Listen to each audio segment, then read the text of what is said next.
Assalomu alaykum. Aka yaxshimisiz? Salomatmisiz? Tinchsiz? Hormang. Biz vazni bir yo'lda qilib qo'ydik-da aka. Charchamayapsizlar? Rahmat. Aka, mahsulot sizga aka, berib yuborishdi. Aka, bu mahsulotni ilgari ham ichgan ekansiz. Shunday. Ilgari nima muammolaringiz bor edi? Sal vazn muammosi bor edi, jigarda yog' bosish. O'shandan ichib foydalandim. Sirasi 3 kunda ta'sir bilindi. Hozir 99 kilo vazn edim, hozir 91 kiloga tushganman bir oyda. Bunda bir oyda 8 kilogramm. 8 kilogramm nima bo'ldi? Vazn ketdi. Shunday. Endi yana xudo xohlasa buni davom ettirmoqchiman. Endi mo'ljalim 80-82 kiloga tushsam, shu odam yengillashib nima bo'lar ekanda.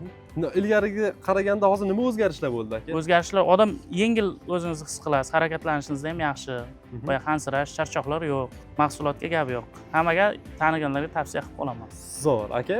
O'zi doimiy yuradigan vesingiz necha kilogramm edi aka? O'z odatda 100 kilodan ham oshib ketgandim, shu juda qiyinchilik tug'dirayotgandi. O'z odatda 100 kiloga 75-80 atrofida yurardim.